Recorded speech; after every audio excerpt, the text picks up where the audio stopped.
Hello, everybody. Welcome back to the channel. On this episode of the Reviewing Your Pokemon series, I'm going over none other than this Pawmi, and really a few other Pokemon as well, sent in by none other than Medici. Now, Medici has got a question. I've caught an A-plus Pawmi this morning that officially has me in a pickle. I've already fully invested in an Entei Arcanine combo that's solid for overstacking and weekly production, but I can now do better with Electric. Would the team be worth using for raw production on Old Gold Power Plant? I also have a good Berry Fighting S help speed M Raikou, and a skill Jolteon I don't think I'd use. I've never done any calculations with a good Pawmi, might be too complex and niche of a situation. Maybe if I can get a cracked Berry Fighting S Pikachu and a Steelix.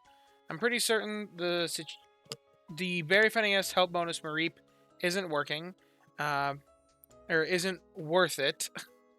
That's this guy. Isn't worth using, but it gets insane at level 100, so that's frustrating.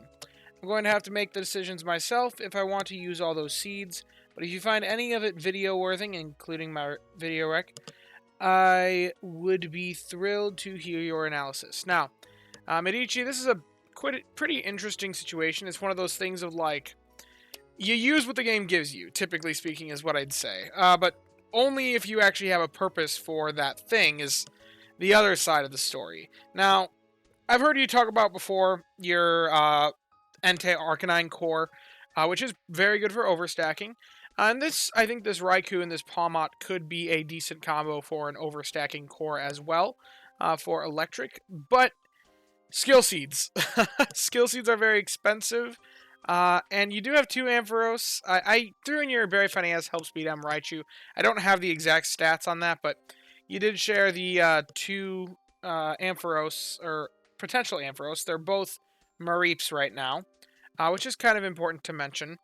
And then the Pawmot on the side. So we have Raikou, Pawmot, the two Ampharos. I don't have the stats on the theoretical Jolteon, but I assume the Jolteon would probably do worse on on a team like this, because Jolteon's skill, if you don't have Berry Fighting S on it, its chance to proc itself is very detrimental. Now, we only have one here, or we have a couple Pokemon here that could be just getting one berry off of the procs, so it probably wouldn't be the best option to run the Jolteon, which is why I'm not bothering to plug it in. But this team, how powerful is this team? Well, with maxed out island bonus, which is the way I have it configured right now, and no good camp ticket, pretty reliably, theoretically, if you fully skill seed invested everything, sub skill and main skill alike, it would pretty reliably hit about Master 16 at the Old Gold Power Plant.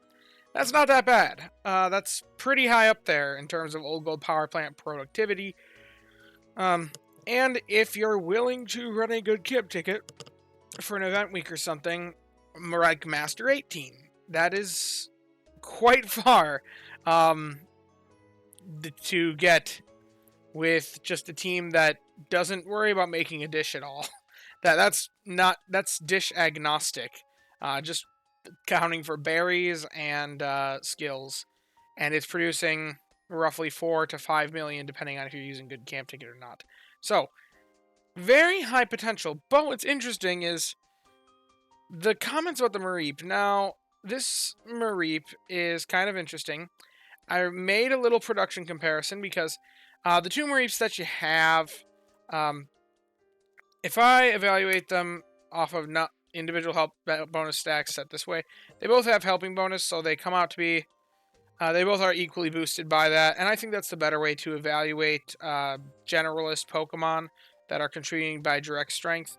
And as you can see in this calculation, it would lead you to believe that as a generalist, this Ampharos is better without Favored Berry. And then with Favored Berry, the other one does better because of the Berry Fighting S. But this is actually, I wanted to showcase this because this is one of the situations where the calculator and production comparison can actually lead you a little bit astray.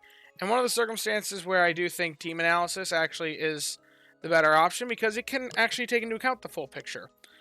Paired with a Raikou, the second Ampharos is actually significantly better because even if we take away the Berry Fighting S, if you hit level 60 with it, it actually is still stronger, and that's just because when considering Raikou's skill, the strength that this one gets from the berries is nearly doubled compared to the strength that what this one gets. So if you're looking to run it alongside of a Raikou, then the berry finding S1 is actually better despite not having any triggers in the nature or the sub skills. It's only better if you're not running it. Oh, this one is only better if it doesn't have favored berry and if it's not being run alongside a legend like Raikou. So there's a little bit of an interesting comparison to be made there. But you don't really need this guy because he's not boosting the Raikou's skill at all. So there's a little bit more flexibility to throw something else there. It could be Steelix, which I made that comparison here. And this team does do a little bit better, 4.329 mil, versus... Oh, that's... Actually, yeah, the other team does a little bit better. So if you just get a berry finding as Steelix, now that Steelix has better modifiers, then this team will do better. But something very interesting, you can actually min-max this a little bit more. If you're to actually leave that second Ampharos unevolved and put in one more skill level, one more main skill seed, then theoretically you actually have a slightly stronger team than even what the Berry Finding S Steelix can offer, because it has an unevolved, Flaffy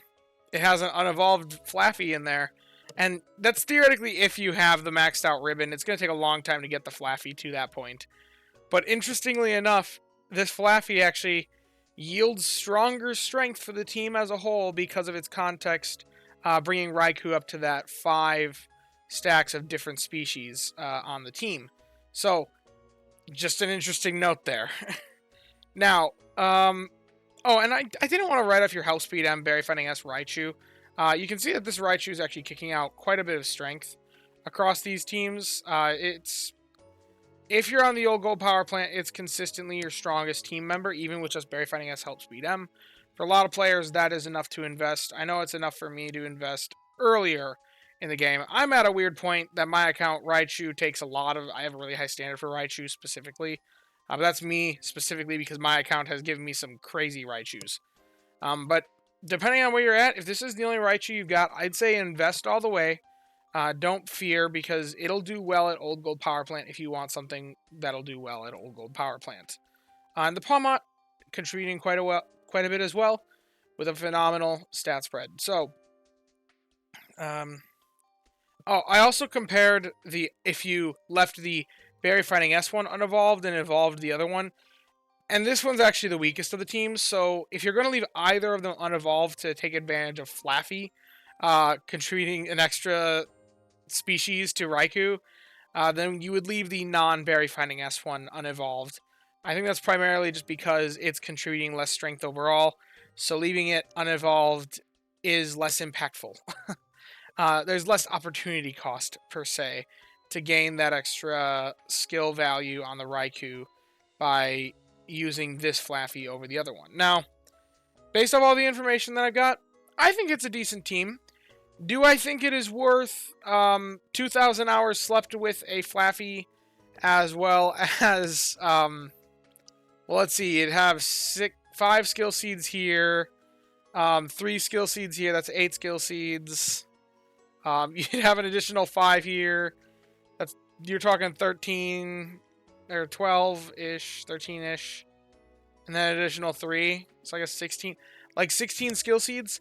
That's a lot of skill seeds. That's more than most players have, which is why, honestly, I'd probably advise looking for something instead of that last Ampharos, if your goal is this. But it's up to you. I'd still probably invest the Pawmot. It's a really good healer. Phenomenal healer. I would look for this on my own account. I am looking for this on my own account, so consider me a little bit jealous. And this Raikou is also insane. I would love to see the stats on your Entei to know what made you choose that Entei over this Raikou, because, man, you've got to have gotten really lucky on both of them if the Entei was your Pokemon of choice for the legendary investment. So, yeah, I think that's pretty much all to be said about this. Berry bombing is, the legendary skill makes things complicated. The math behind them is really, really difficult to digest and break down. So, and you really need the team analysis functionality to actually see the full picture, like I was showing with the production comparison on those amphoros. So, if you have enjoyed the video, be sure to leave a like and subscribe. Down in the description, we'll leave a link to the Discord, as well as a link to submit through the Google form. If you want to submit your Pokemon to me, you can submit it in two ways. Either that Google form or the YouTube Rate My Mon channel in the Discord. Both are perfectly valid. And, yeah, we also recently added the join button. Feel free to click it. Send a little donation my way if you want. There's no real paywalled content on this channel, but if you want to support me in that way, I'll never turn it down. And as always, I thank you all for watching and hope that you all have a wonderful day. Bye-bye now.